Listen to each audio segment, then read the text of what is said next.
네, 여러분 반갑습니다. 네, 우리 기업법 어, 사 주차 시간이 들어왔습니다. 한 학기가 마무리되고 있습니다.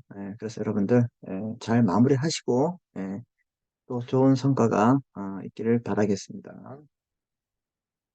오늘은 그 회사편 중에서도 우리가 이제 앞에 배웠던 음, 한명합자, 주식, 유한 책임회사 이 다섯 가지 회사에 대한 이제 특징들만 배웠습니다.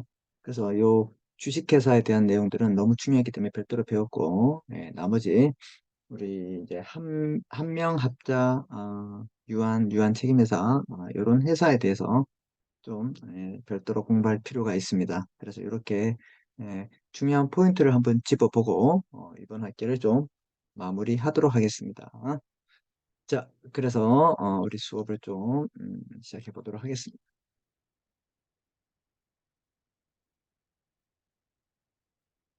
자, 여러분들 보시면 이제 여기 이제 기타 회사라고 나와 있죠. 기타 회사.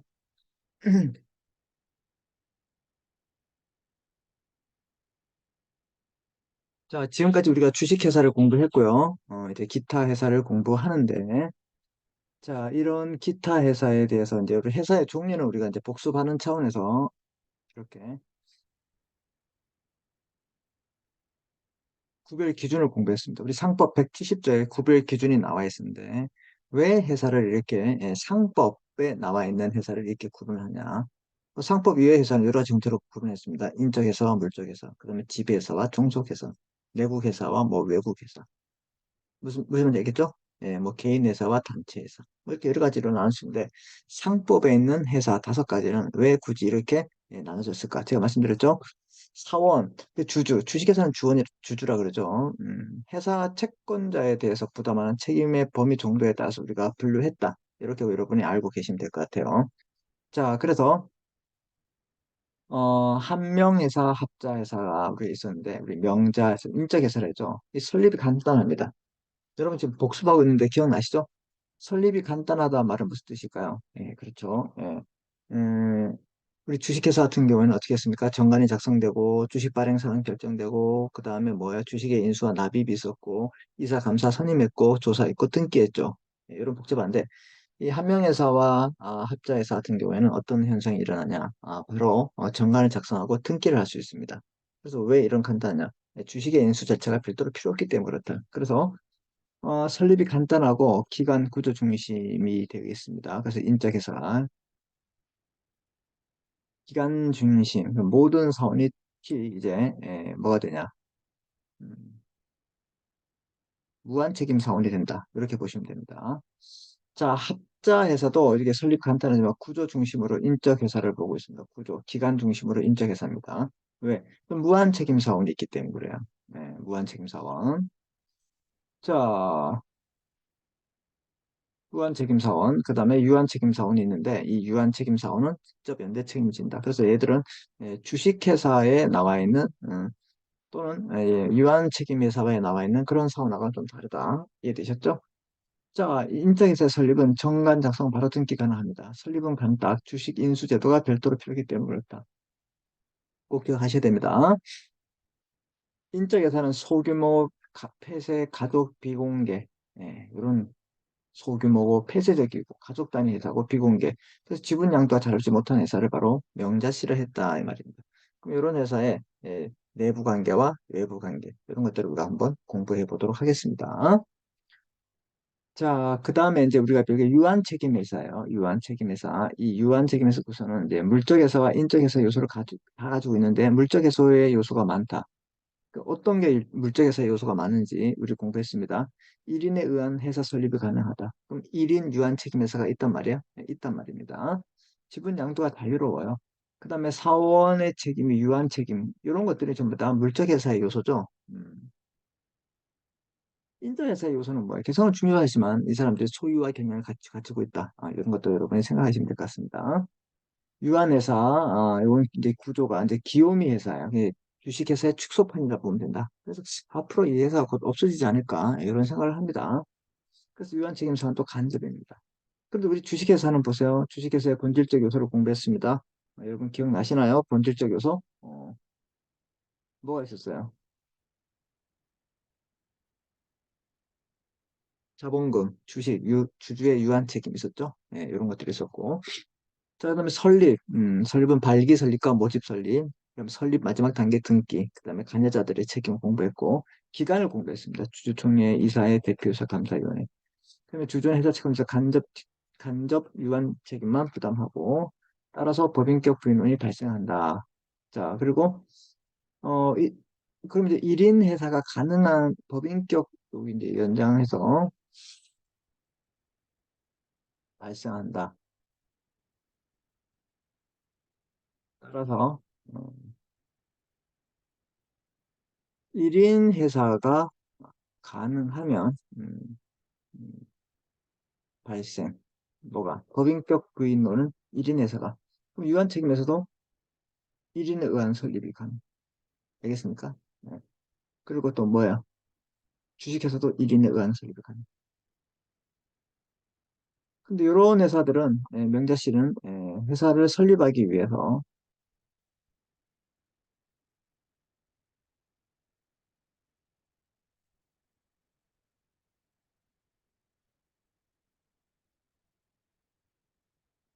즉 이 말은 1인 회사는 존재하지 않는다. 이해됐습니까? 그래서 뭐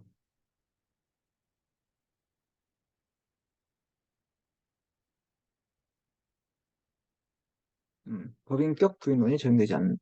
이렇게 여러분이 알고 계시면 될 것 같습니다. 이해되셨죠, 여러분? 좋습니다. 이제 요게 지금 이제 큰 개관적인 설명이고 이제 하나씩 하나씩 한번 들어가 보도록 하겠습니다. 아셨죠? 네. 한 명회사 사원이 회사 채무에 가서 직접 연대 무한 책임을 지는 사원들로 구성되어 있다. 그래서 모든 사원이 무한 책임이다. 자, 요 말은 우리가 그 주식회사의 이 주식회사의 주식회사 회사의 의의를 공부할 때 에, 그 회사성, 영리성, 그다음에 법인성 공부를 했죠. 여기에서 이제 회사의 능력을 또 공부했습니다. 능력을 공부할 때 제한을 공부했습니다. 성질에 의한 제한, 법률에 의한 제한, 목적에 의한 제한을 공부했습니다. 기억나시죠? 공부해야 돼. 거기서부터 시험 범위니까. 자, 그래서 한 명에서는 이제 회사는 한 명 회사에 추재지 못한다. 회사는 무한 책임 사원 되지 못한다. 이 말하고 같은 말이다. 알았죠? 네. 이 말하고 같은 말이 요거다. 꼭 기억합니다. 알았죠? 그건 뭐라?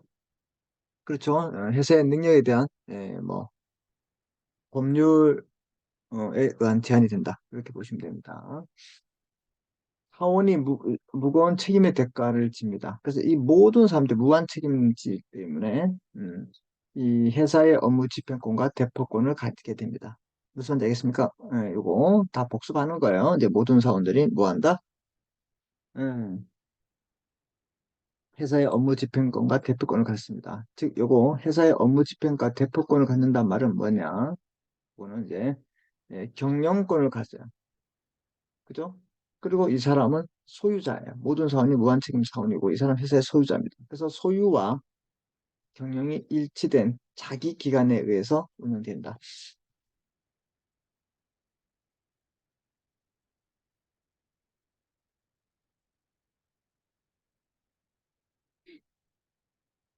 무슨 말인지 이해되셨죠? 그래서 소유와 경영이 일치된 자기 기관에 의해서 회사가 운영된다. 네, 요거 여러분이 기억하시면 될 것 같네요. 자, 그래서 이제 그러면 이제 이 한 명 회사의 내부 관계를 보면 사원이 출자 납입을 해요. 납입을 안 할 수가 있어. 왜? 인격을 중요시하기 때문에 조합의 성격이라 했죠. 그런데 할 수도 있다. 그럴 때 보십시다. 출전은 금전, 기타 재산뿐만 아니라 노무 및 신용을 할 수 있다. 이게 중요하죠. 노무 및 신용으로 할 수 있다. 그래서 이게 특징이다. 그래서 개성을 중요시한다 했어요. 인적 회사는 소규모 폐쇄 가족, 자본보다는 개성을 중요시한다. 조합의 성격을 갖는다. 요거 반드시 기억합니다. 개성을 중요시하고 우리 앞에서 다 배웠습니다. 그다음에 조합의 성격을 갖는다. 노무의 출자가 뭐냐, 그럼? 노무의 출자란 사원이 회사를 위해서 노무를 제공하는 거예요. 신용 출자란 자기 신용을 이용해서 회사를 위해서 보증을 서주는 거. 내 신용 좋으니까 회사를 보증을 쓴다. 그래서 난 사원이다. 주식회사 말하면 주주로 될 수 있다. 사원이. 그럼 이런 것들은 우리가 어떻게 되는 거예요? 어느 정도 뭐 하는 거예요? 친분 관계에 있는 사람들이 좋죠. 뭐 가족이나 뭐 친인척, 이렇게, 그런 분들이 하기 좋다. 이해되셨습니까? 좋습니다. 자, 여기 보시면 이제 사원의 개성을 중요시하기 때문에, 사원의 개성을 중요시하기 때문에 출자자는 자연인, 이어나 하나, 그 무능력자도 가능한가? 당연히 무능력자도 가능하다. 여러분 생각해 보세요. 법인도 가능할까? 가능하겠죠. 무능력자도 가능합니다. 꼭 기억합니다. 회사는 사원이 될 수 없다. 이 말이 나옵니다. 회사는 사원이 될 수 없다. 이 말은 뭘까? 어,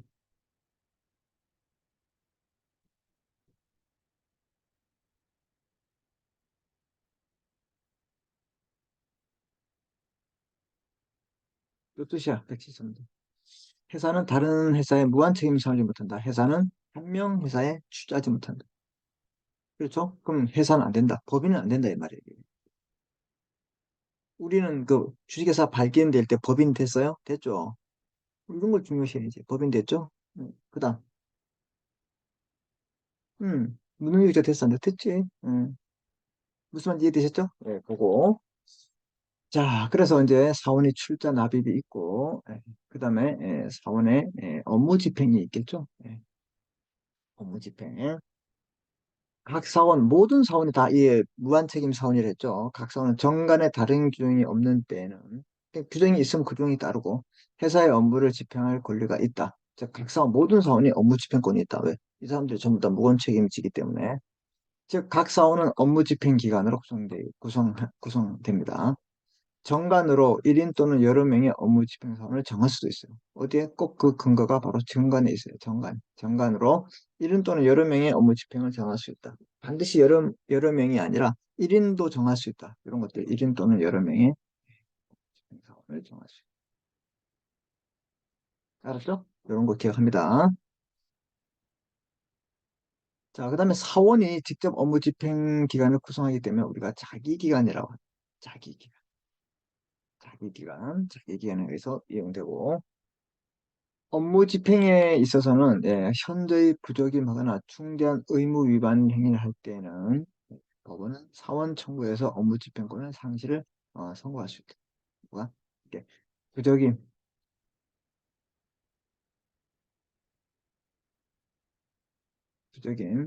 중대한 의무 위반 행위를 하는데 부적임하거나 에, 중대한 의무 위반 때 법원은 뭘 한다?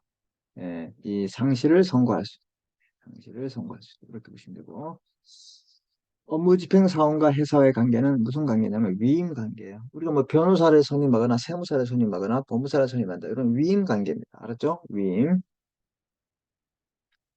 이사도 위임 관계잖아요. 대표이사도. 자, 그래서 업무집행 결정은 정관과 상법의 규정이 있으면 그에 따르고 아무런 규정이 없으면 이게 중요하죠. 총사원의 과반수. 앞으로 이제 결의 요건들 이런 걸 기억합니다. 자, 업무 집행 결정권은 원칙적으로 어떻게 한다?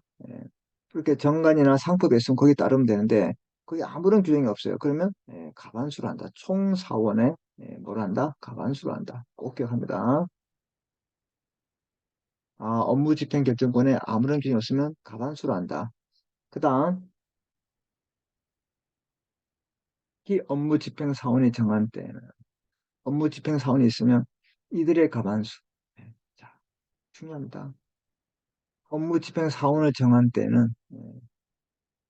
업무 집행 결정은 누구? 이들. 업무 집행 사원의 가반수로 합니다. 이런 것들을 꼭 기억합니다.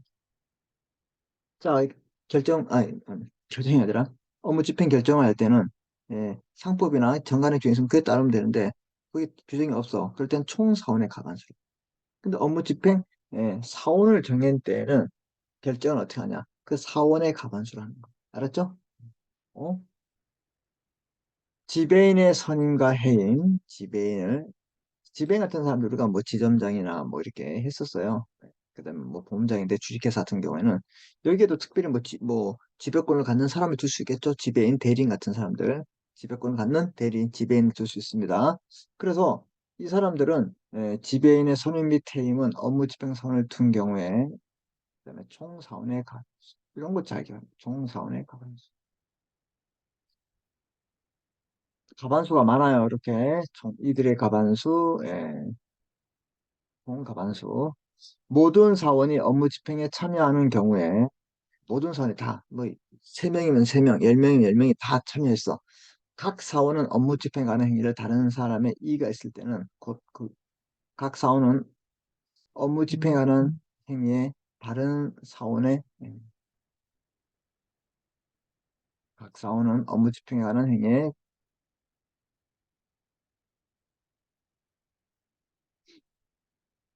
이의가 있을 때 그 행위를 중지하고 또 총사원의 가반수의 결의에 의해서 하고 있습니다. 그래서 총사원의 가반수가 많습니다. 자, 업무 집행권이 없는 사원. 네, 이게는 이제 업무 집행권이 없는 사원이 뭐 A, B, C, D, E, F 중에서 F가 없다. 그 사원은 회사의 업무와 재산을 감사할 수 있는 업무 집행 감시권이 있습니다. 이 사람들은 이제 업무를 집행할 수 있거나 대표권이 없기 때문에 그냥 감시권만 있다. 이렇게 보시면 됩니다. 업무 집행에 감시권만 있다. 네. 자, 이렇게 보시고 음, 요거 필기본은 따로 올려드릴게요. 뭐 특별히 여기는 뭐 필기하고 그런 게 없어요. 그래서 올려드릴 테니까 여러분이 잘 보시면 되고, 자, 그 다음에 사원의 의무 보세요. 경업피지 의무, 경업금지와 겸직근무가 있어요. 우리가 이제 뭐 이사회에 동의가 없으면 뭐 이런 말을 많이 했죠. 주식회사에서. 여기에서도 사원은 다른 사원의 동의가 없으면 예, 자기 또는 제3자의 계산으로 회사 영업부에 속하는 거래를 하지 못하고 경업금지죠. 동종 영업을 목적하는 다른 회사의 무한 책임 사원 또는 이사가 되지 못한다. 이 말은 겸직금지예요. 알았죠? 네. 요거 주식회사 거의 똑같죠? 네, 그래서 여러분 요거 기억하시면 되고 다른 사원의 동의는 사전 동의이고 전원 동의이다. 사전이고 전원 동의를 받아야 합니다. 경업 피지의 의무는 경업 피지란 말은 이렇게 경업 금지와 겸직 금지를 합쳐서 우리가 경업 피지랍니다. 경업 피지 의무는 내부 관계에 속하기 때문에 정관으로 배제 제한 강화할 수 있는 것이 통설이다. 그래서 이런 것들은 우리가 주식회사이기 때문에 좀 한명 회사이기 때문에 통제할 수 있다. 뭐 이건 통설이다. 이건 몰라야 됩니다. 그렇죠? 예. 의무를 이런 이제 경업 금지나 이렇게 겸직 금지 의무를 위반한 사원의 행위가 이제 회사에게 손해를 발생한 경우 회사는 손해배상을 청구할 수 있고 다른 사원 과반수의 결의로 그 사원을 제명, 업무 집행권이나 대표권을 어떻게 상실을 선고할 수 있다. 어디 다 법원에 한다. 법원이 개입됩니다. 여기도 아까 우리도 어디 있었죠? 뭐 하나 법원이 있었는데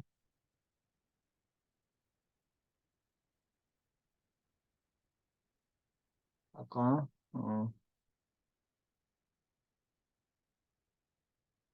갑자기 찾아나는 게 어땠죠? 여기도 법원 이런 것들을 이게 법원이 개입하는구나. 법원 여기도 법원에 청구할 수 있다.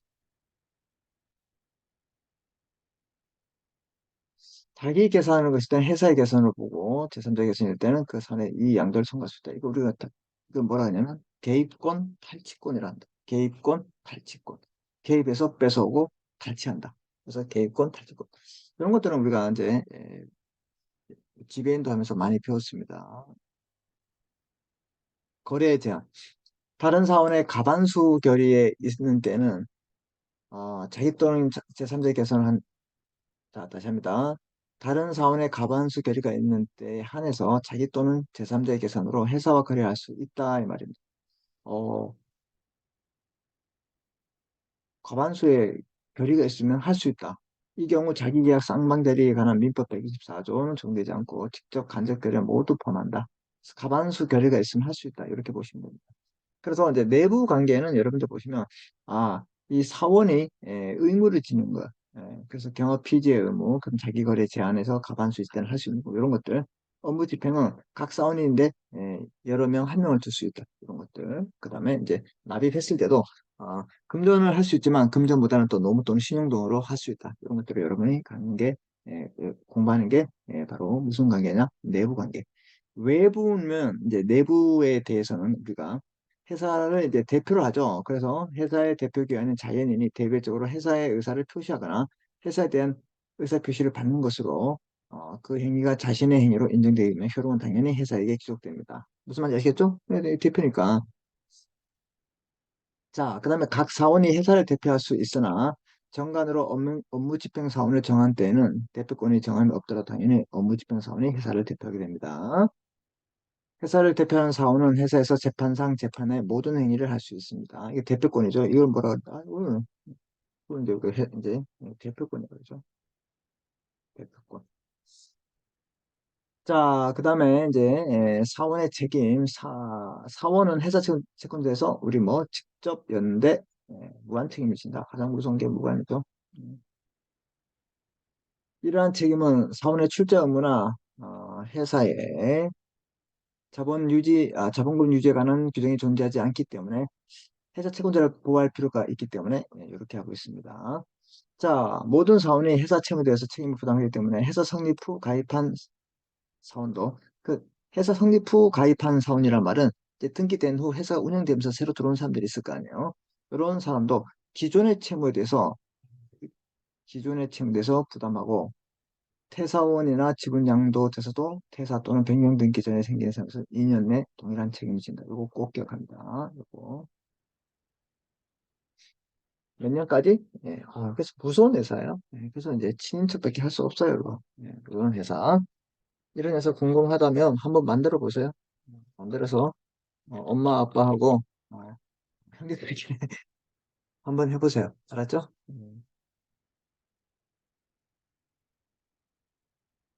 자, 책임의 내용은 사원은 회사 채무에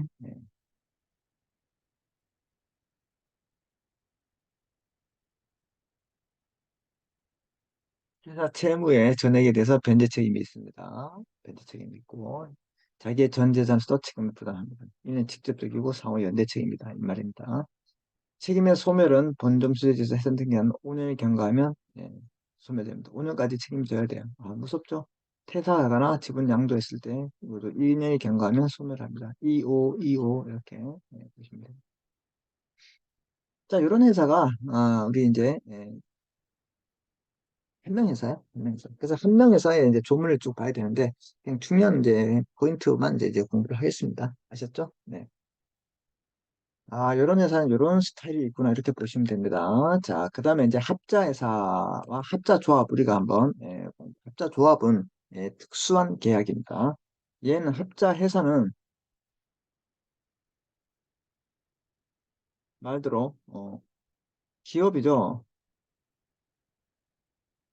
기업 회사야 회사. 얘는 회사야. 예.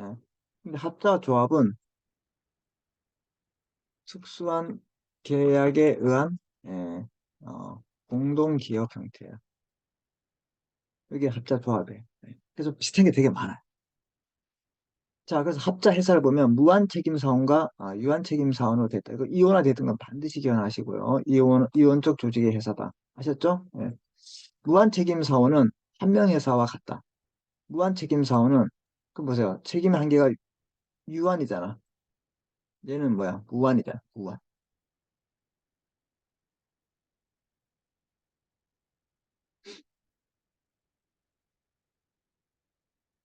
얘들은 이제 회사 책임자 직접 계산 출자에 가게 한도 책임집니다. 간접 책임 부담은 주주의 요청과 상이하다. 여기에 유한 책임은 또 직접 책임을 져요. 일차적 책임을 진다 이 말입니다. 그럼 연대 책임을 져요. 근데 간접 책임을 부담 주주의 유한 책임하고 다르다 이 말입니다. 유한 책임이라도 무슨 말인지 이해되셨죠? 네. 자, 업무 집행과 대표권은 무한 책임의 사원이지고 업무 집행 상태에 대한 감시권은 유한 책임이 같습니다. 이해되셨죠? 네, 이렇게. 합자 조합도 이런 똑같은 형태를 취하고 있습니다. 근데 회사 형태를 안 하고 얘들은 얘는 등기가 돼 있어 안 돼? 있어? 등기가 돼 있어. 얘는 등기가 안 해. 등기가 안 해. 등기가 필요 없어 얘들. 알았죠? 예, 조합의 형태이기 때문에. 내부 관계를 보시면 사원이 출자 돈을 내겠죠. 무한 책임 사원은 한 명 회사 사원과 동일하다. 그래서 뭐 이렇게 우리 앞에 배웠던 거 이런 뭐 출자, 업무 집행, 뭐 의무 이런 거 다 똑같이 씁니다. 그럼 문제가 뭐냐면 여기에는 이제 특별히 이제 이런 애들을 좀 기억해야겠죠. 유한 책임 회사가 별도로 있기 때문에 금전 기타 재산만으로 출자할 수 있다. 누가 유한 책임 사원. 자격, 무한책임 사원은 자연인만, 유한책임 사원은 회사, 기타 법인도 가능하다. 반드시 기합니다. 얘는 오로지 자연인만 됩니다. 미성년자 가능할까? 가능하지, 얘는.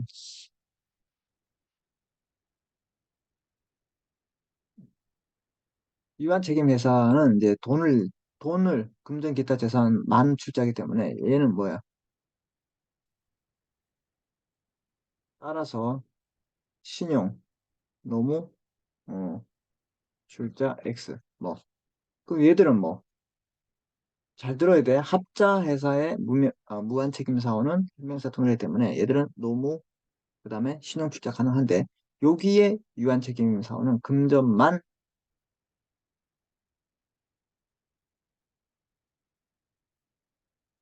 출자하기 때문에 신용 출자 안 된다. 누구? 이 애들이 아니라 얘. 난 분명히 얘기했어요. 시험 나오면 틀리면 몰라. 그 다음에 자격은 미성년자만 되고 유한 책임 사원은 회사, 그 다음에 기타 법인도 가능하다. 이거 꼭 기억합니다. 업무 집행은 정관에 담임 정함이 없으면 자, 알아서 합니다. 무한책임. 업무집행권의 상실은 한 명 회사가 같으나 무한책임 사원이 1인이 된 경우 상실하죠. 업무집행권 상실, 대표권 상실 처하기 때문에 결국 대표 사안이 없는 현상을 발생하기 때문에 인정되지 않는다고 본다.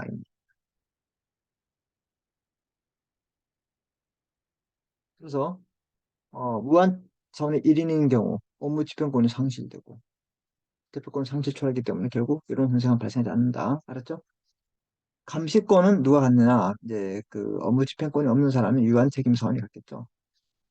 경업 피지 의무, 무한 책임 사원은 한 명 회사랑 같이 경업 피지 의무 부당하지만 얘는 어떻게 해요?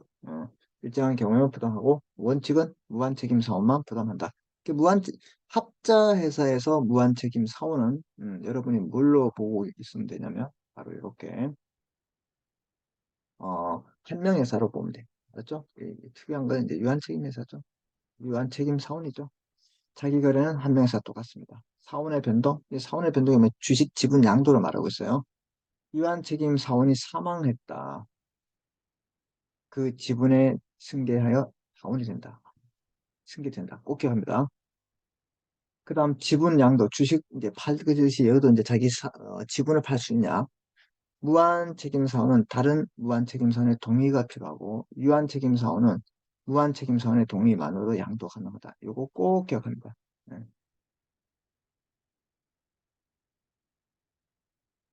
너무너무 중요합니다. 그래서 지분 무한 책임 사원은 여기 다른 무한 책임 사원의 동의에 필요하고 유한 책임은 무한 책임 사원의 동의만으로 양도 가능하다. 이거 기억합니다.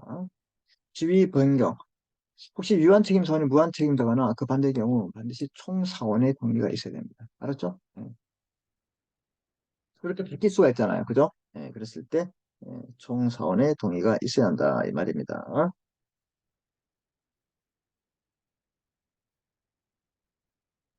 자, 이게 이제 내부 관계고 외부 관계를 보세요. 회사의 대표야 되죠. 정관 또는 총사원의 동의로 무한책임 사원 중에서 정하지 아니한 경우는 무한사원의 각자 회사를 대표할 수 있다.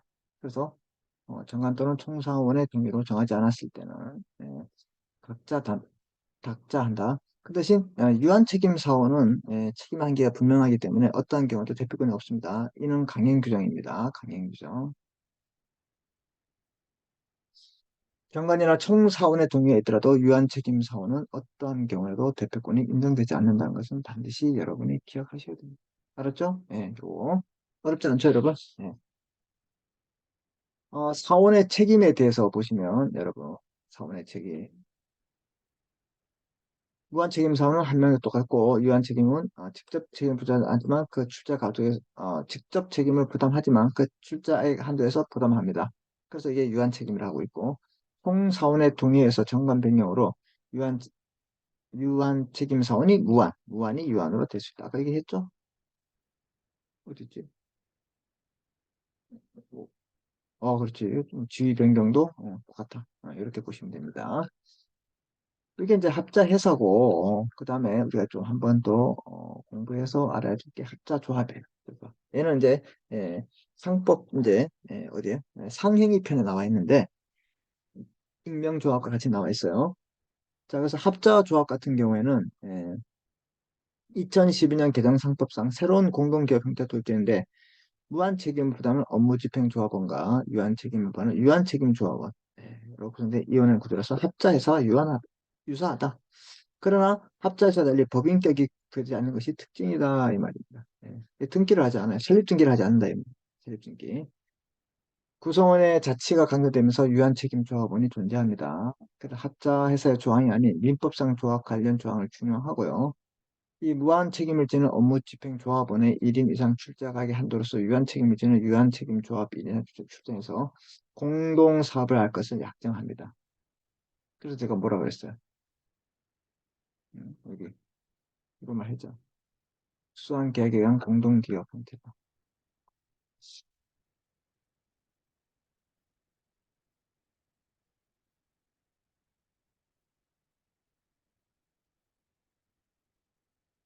이게 바로 합자조합.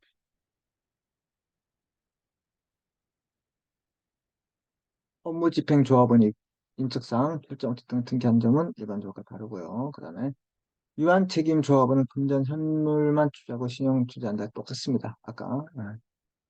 그래서 이제 합자조합의 구조도 보시면 거의 비슷비슷해요. 보시면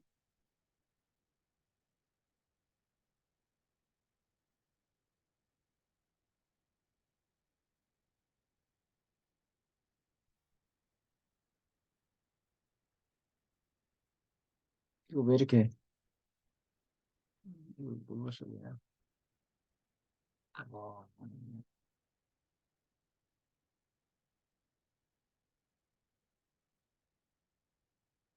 구조. 잠시만요. 여러분. 그래서 쉽게 보면 구조 내부 관계, 외부 관계. 합자조합의 구조를 보시면 자 조직 구성과 조합원의 감시권이 나와 있죠. 업무집행조합원을 결정해야 되고 또 업무집행조합원이 뭐냐면 무한책임성 같은 사람들이에요. 앞에서 합자회사에 업무집행의 조합원이 아닌 제3자에게 위탁할 수도 없고 유한 책임 조합원에게 회사의 업무 집행과 대표를 포함할 수 없다. 와, 똑같죠? 이 사람의 책임에 뭐가 되기 때문에 한계가 있기 때문에 업무 집행 조합원의 경업 금지에 관해서는 한 명에서 똑같습니다. 이건 이제 업무 집행 조합원 무한 책임 얘는 뭘로 보고 있냐면 이렇게 무한 책임.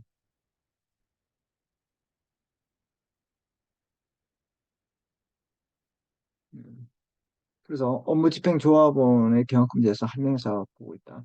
유한 책임 조합원에서 합자해서 연체가 동일한 감시권만 있다. 감시권.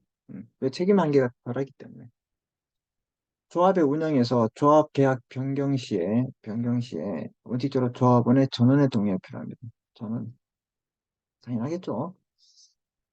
조합의 중요한 의사결정은 업무집행조합원이 하겠지만 업무집행조합원이 순위일 때는 각자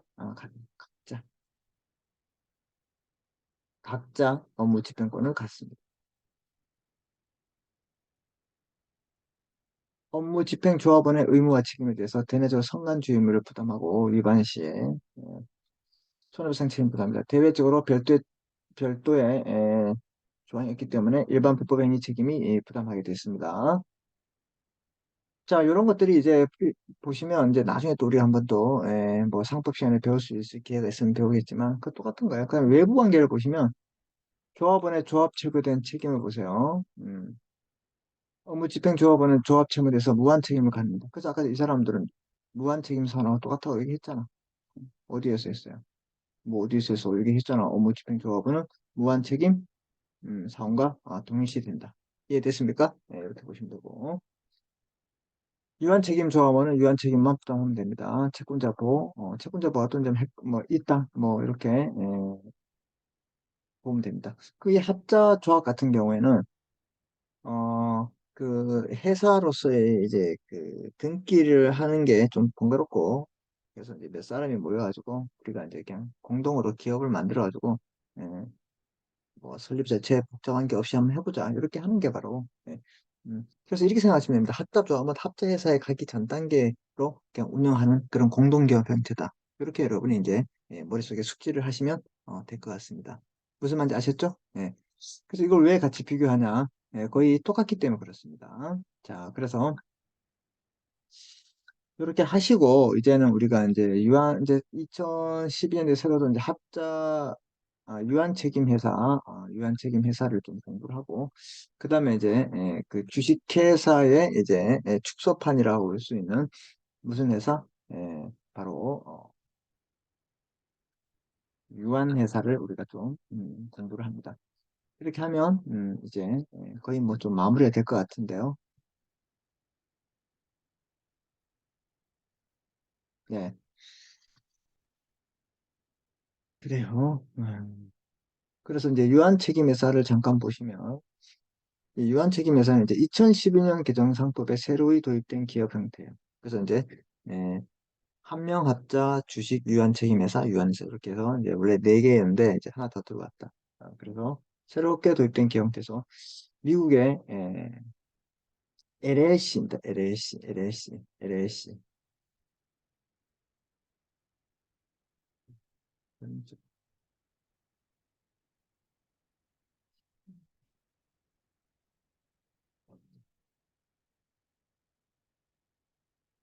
LLC 모형으로 됐습니다.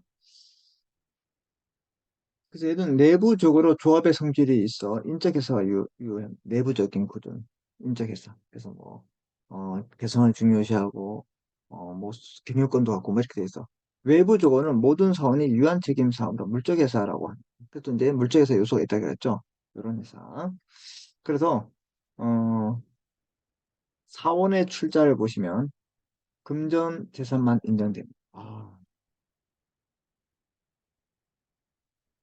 정관 작성 후 설립 등기까지의 출자의 전부를 이행해야 됩니다. 그 출자를 이행했다. 출자. 돈이 중요시하다. 이게도. 그래서 물적에서 알아보고 있다.